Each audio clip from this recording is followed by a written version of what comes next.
Bismillahirrahmanirrahim. Selamat malam Ibu. Saya melakukan video Indah pada malam hari. Saya Indah Putri Sari, kelas BKXA, X1A ekstensi. Hari ini saya akan melaksanakan praktik untuk layanan konsultasi dengan klien saya yang sudah ada di depan saya hari ini. Baik, kita mulai saja ya. Baik, selamat malam.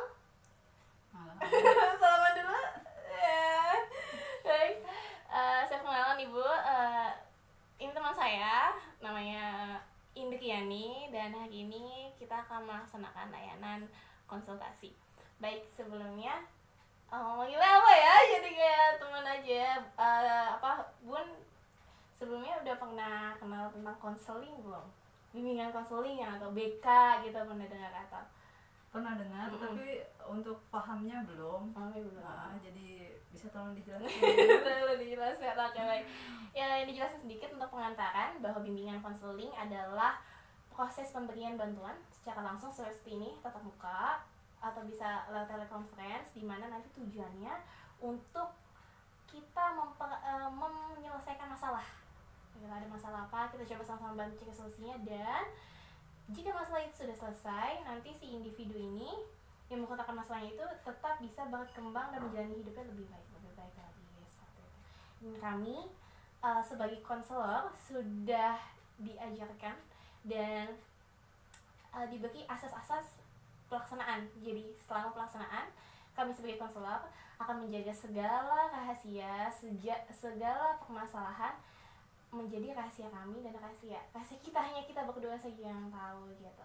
Dan jika nantinya saya akan mengutarakan ada solusi yang harus dicari dengan masalah ini, tentunya dengan persetujuan dari Bunda juga, saya akan menceritakan ke orang-orang yang berkompeten di bidangnya jika disetujui. Atau dan asas-asas yang lain adalah nanti kita akan menjalani lain ini sesuai tata cara dan urutan-urutannya nanti akan Indah sampaikan seperti itu.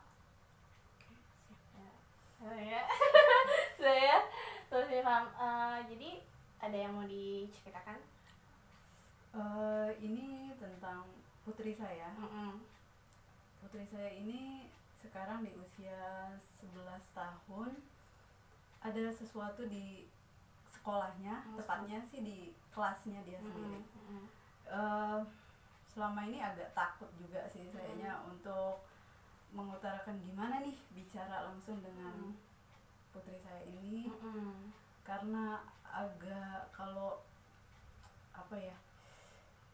orang zaman dulu bilangnya tabu ya gitu. Iya, tapi ya tetap harus disampaikan kan gitu. Cuman saya agak bingung bagaimana nih cara menyampaikannya untuk anak usia ini gitu, yang dengan masalah-masalah yang seperti itu gitu. Pertama, di sekolahnya itu memang sekolahnya termasuk sekolah yang nggak banyak siswanya. Dia satu kelas itu hanya 11 anak, 11 siswa. Tapi karena kalau menurut saya sih permasalahan datang karena memang anak-anak ini sudah nggak jauh ya dari gadget, selalu bawa benda itu gitu. Dan kebetulan putri saya sih bukan yang suka bawa itu gitu. Jadi betul, nggak ke sekolah, di rumah pun jarang. Jadi untuk lebih tahu hal-hal seperti itu kayak agak terlambat. Tapi di sekolahnya ini, di kelasnya kita bahas kelasnya ya, yang lebih spesifik. Lebih spesifik, terus lingkup paling kecilnya. Jadi untuk anak laki-lakinya ini, dia sudah sedikit agak dewasa ya, dewasa dari pemikirannya yang menurut saya nggak banget, karena mereka sudah tahu pergaulan bebas yang kayak kayak seks gitu. Mereka sudah tahu. Sampai waktu itu ada kasus yang saya sendiri agak kaget. Jadi anak ini bercerita tentang masturbasi. Ini anak pria ya. Dan ternyata terakhir saya baru tahu anak perempuannya juga ternyata ada yang seperti itu juga. Ini ini anak yang laki-laki ini, temannya anak saya ini bicara tentang masturbasi dengan secara bebasnya dan memberitahukan temannya caranya. Dia bilang sama temannya, kamu coba yuk. Oh, seperti itu. Di kamar mandi, dan itu kamar mandi sekolah ya, gitu. Iya. Itu yang membuat wow gitu loh, untuk usianya segini, dengan menurut saya gimana ya, jadi bingung. Iya. Itu sih. Dan ada beberapa anak perempuannya juga yang kayaknya sudah usia puberitas ya, jadi yang dibicarakan juga seputar itu gitu. Nah, bersangkutannya dengan putri saya ini, karena anak ini dibilang pendiam juga tidak, tapi karena dia itu suka dengan menggambar, melukis, jadi dia tuh seperti punya dunia sendiri. Jadi nggak terlalu Nah, betul, sensitif sama yang lain, ya udahlah gitu ya. kadang pun dia tuh termasuk sering dibully verbal ya, dengan teman-temannya, jadi sifatnya yang betul, yang seperti gitu. itu. Terus dia tipe yang bukan gampang bergaul dengan teman-temannya, jadi terserah aja gitu, mau bully atau enggak ya terserah, dia seperti punya dunianya sendiri. Karena seperti itu, jadi dia diamanahkan sama wali kelas. Kadang begini, kak tolong, siapa yang bicara buruk kakak laporkan. Jadi yang PJ-nya Betul. bertanggung jawab ya. Jadi sepertinya nih anak merasa terbebani gitu kalau ngelapor, dia dibully sama teman-temannya. Kalau enggak, kok dia risih dengar teman-temannya yang seperti itu gitu. Nah, yang mau saya tanya nih, gimana nih caranya? Terus gimana caranya nih anak biar bisa ngejalanin amanah tapi enjoy, tapi nggak dibully juga. Terus gimana nih caranya nih anak biar tahu pendidikan seks dini gitu ya, tapi dengan tidak didengar duluan dari teman-temannya. Jadi versi orang dewasa yang cara yang kayak gitu salah loh kak gitu. Tapi saya mau dengan bahasa yang seusianya lah gitu. Ya sesuai dengan umurnya ya. Betul. Mau saya sih kayak gitu. Ini yang jadi persoalan di rumah dan di sekolah. Baik, paham. Ya, itu aja sih. lumayan ini juga ya berarti, apalagi di masa sekarang yang semua kan tuh bisa akses gitu. Dan sebelumnya jadi konseling ini memang nanti namanya tidak bisa satu kali selesai mungkin, tapi akan kita coba nanti untuk yang penting kita mau ngapain, what to do kita akan tahu gitu. Jadi sebenarnya mau nanya lagi ya, di sekolahnya itu kan SD ya, sudah SD, adakah guru BK di sana? Guru BK kayaknya enggak ya. Ya belum ya. Kalau biasa SD memang enggak semua SD ada BK, yang pasti biasa di SD. Baik. Orang tua murid lain ada yang pernah mengatakan hal yang sama? Pernah bicara dengan saya langsung. Kemudian kita bicara, waktu itu sempat saya pribadi mau langsung ke sekolah, bicara dengan pihak sekolah. Dan sudah sempat ada rapat hanya sekelas itu aja. Khusus kelas, jadi yang cakupannya di kelas ini nih yang agak concern sama hal-hal yang seks itu gitu. Sudah sempat ada rapat, tapi saya lihat kurang dan tetap aja sih nggak ada ini. Ada big effect ya, maksudnya nggak ada efeknya sama sekali gitu. Dan masih berlanjut seperti itu gitu. Kejadian itu ya. Oke, sip. Sebenarnya memang untuk anak di bawah umur ya, kalau kita bilang ya, memang tanggung jawab besarnya pasti ada di orang tua ya, di bawah 15 tahun. Jadi anak itu bisa tahu salah benar itu ketika emang kalau kita bilang istilahnya balik. Nah, balik itu biasanya ada di umur belasan tuh, sudah SMP itu ya. Biasanya SMP aja masih juga tinggal lakunya tuh udah belum tentu yang benar dan salah. SMA lah amannya. Nah, kenapa berarti ketika masih di bawah usia itu, di bawah 15 tahun itu sebenarnya usia menjadi concern dari orang tua dan pihak sekolah. Kalau ingin memang ada perubahan gitu kan, apalagi ya hal-hal sensitif seperti itu. Biasanya kalau misalkan saran dari Indah pribadi, memang tumbuh kembang anak itu harus dijalankan sesuai dengan umurnya. Satu, untuk apa? Nanti ketika dia dewasa, setiap pengalaman itu akan direkamkan di pikiran anak itu pasti. Bahkan biasanya kata-kata yang aneh, biasanya kata-kata yang baik, yang sopan itu masih menurut dia nggak menarik menurut otaknya. Tapi ketika otaknya menangkap suatu kata-kata yang ya gimana gitu, yang mungkin seks atau masturbasi, kayak terlihat asing, tapi malah itu yang menjadi memori yang akan terekam dan kebiasaan-kebiasaan yang apa. Kita lanjut. Oke, baik. Jadi ya tadi memang ada agensi sendiri sebenarnya yang harus semua orang sadar itu gitu, dan semua misalnya guru pun harus tahu. Kalau tadi alhamdulillahnya pas Indah dengar udah ada rapat, sudah ada kelanjutan dari pihak sekolah, tapi tidak ada efek besarnya gitu. Sebenarnya kalau misalkan itu bagus satu kali. Iya. Bagus satu kali. Kalau misalkan sekarang Indah misalkan ada terus ada temennya juga gitu, kalau bisa awali kelas guru kan pasti ada tuh. Di sekolah emang mungkin nggak semua guru enak, tapi ada biasanya guru yang bisa didekati atau bisa diajak kerja sama. Kalau misalkan ada atau yang dekat, coba dibilang bahwa itu tidak pantas, perilaku tersebut tidak pantas, dan tidak dikasih saja misalkan kemungkinan terburuknya. Kalau mereka melakukan itu, laki-laki dan perempuan bagaimana? Laki-laki dan semua laki-laki melihat pelanginya bagaimana?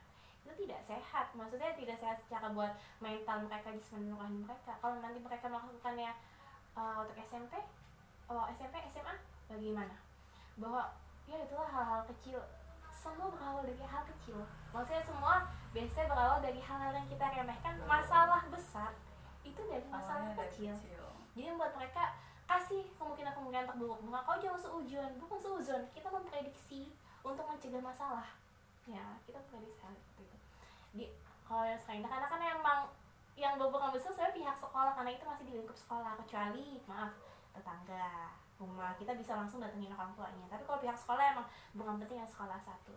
Yang kedua, nanti khususnya buat yang ini kita membentuk tadi dia juga alhamdulillah berarti Aka itu tidak membiasakan dirinya dengan kebiasaan tadi anak-anak bau gadget, terus Aka enggak, terus anak-anak yang lain melakukan itu, berarti Aka itu asik memaknai. Berarti secara tidak langsung memang anak bunda itu sudah ada prinsip yang menurut tidak imaah ya, istilahnya tidak latahan, gak ikut-ikutan gitu. Itu satu tuh sudah sangat baik untuk anak SD yang udah punya pendidikan gitu. Mas kayak ya udahlah itu kayak salah deh, udah aku nggak mau ikutan, dan tadi punya tanggung jawab juga dari gurunya.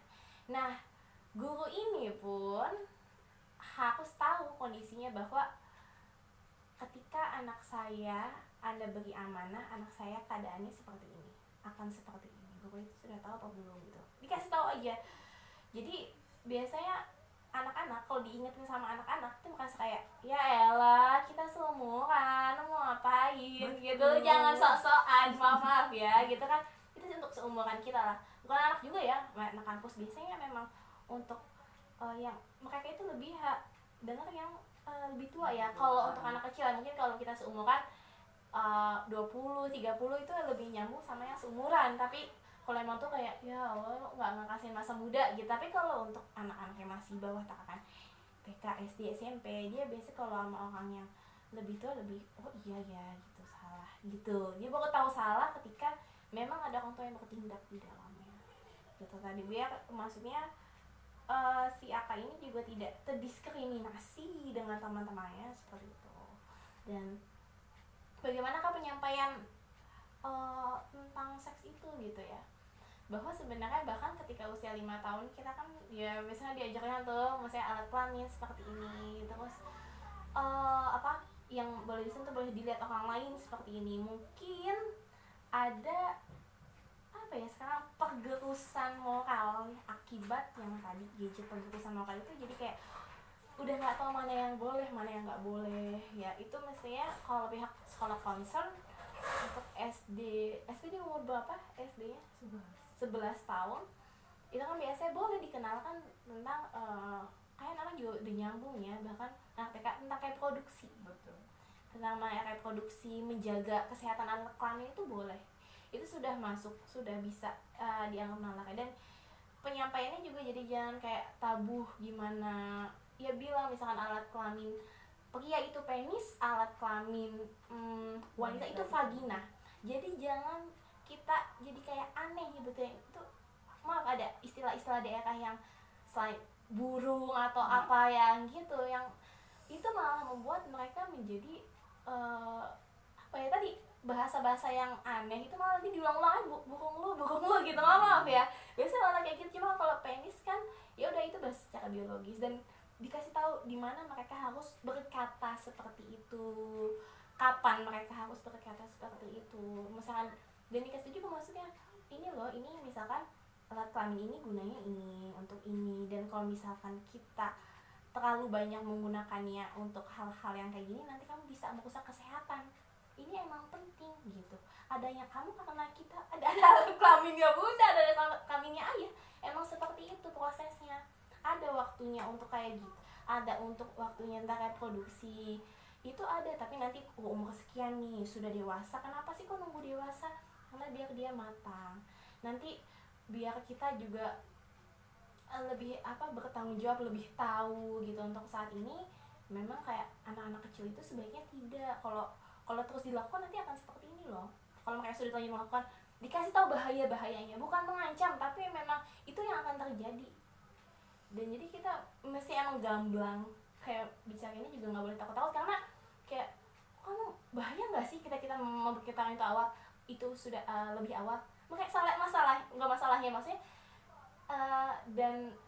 dan hari ini mereka sudah tahu itu. Dan kalau tidak kita memberitahu, mereka akan mencari dengan pengertian sendiri yang akan lebih berbahaya takutnya. Salah. Ya jadi bilang aja, oh itu alat reproduksi, memang adanya kamu kan dari situ, dari adanya misalkan alat reproduksi itu ada air maninya perempuannya, nanti ya dengan laki-laki itu akan menjadi ini, akan menjadi buah apa tuh namanya ya, yang calon anak tuh ya pokoknya kayak air mani, sperma, terus nanti bisa jadi calon bayi di rahimnya perempuan. Seperti itu Allah kasih seperti itu, dikaitkan lagi dengan spiritualnya nanti, biar anak tahu oh salah benar. Biasanya kalau kita hanya logik kan anak kan pusing deh. Nah itu dikasih sama Allah, sama Tuhan itu emang untuk dijaga nanti, untuk keturunan punya anak manusia seperti itu. Ya itu sih ya, jadi kayak pasti dengan orang tua dengan anak udah ada bonding ya, apalagi Aka tadi kan Lena juga udah punya prinsip dari bunda kan, pasti dia berarti komunikasi bunda dan Aka itu baik gitu, makanya Aka tidak ikut-ikutan, dan pemberian pengertian pun nanti akan menjadi lebih mudah seperti itu sih kan ya, menjelaskan ya reproduksi emang seperti itu. Dan tadi jadi yang tiga itu pihak sekolah emang dia harus lebih concern lagi, bilang ke gurunya, emang aku tanggung jawab guru, jangan malu-malu atau apa gitu, maksudnya emang penting gitu. Dan gurunya kan sudah mengamanahkan, dan gurunya jangan kayak lepas tanggung jawab dong, mereka SD gitu. Terus yang ketiga ya memang untuk anaknya sendiri dijelaskan tidak, kalau ini karena mereka udah tahu gitu, jadi kayak ketimpang basah ya udah basahin aja, tapi dengan cara membasahkan yang baik gitu. Kayak udah kecebur ke kolam nih, jangan dijorokin, yuk diajak ke kolam pelan-pelan, diceburin kakinya, dibasahin badannya, diajak berenang, soalnya udah basah kan gitu. Seperti itu, pelan-pelan pasti insya Allah bisa nanti paham ya solusi.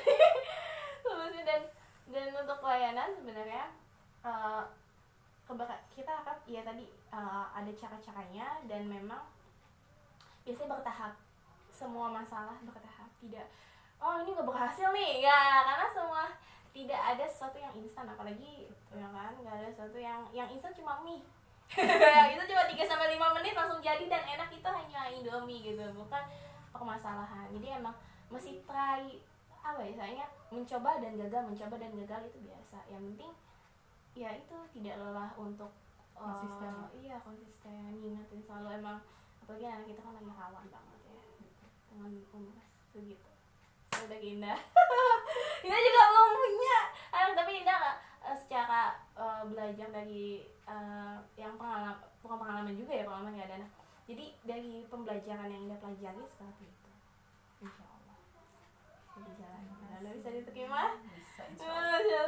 Baik, ya, baik. Sudah Bu dosen, jadi kita indah akhiri. Insya Allah semoga nanti bisa disampaikan kembali dan bisa menemukan titik terang bagi permasalahan tersebut. Insya Allah. Ya, terima kasih. Terima kasih. Selamat malam. Selamat malam.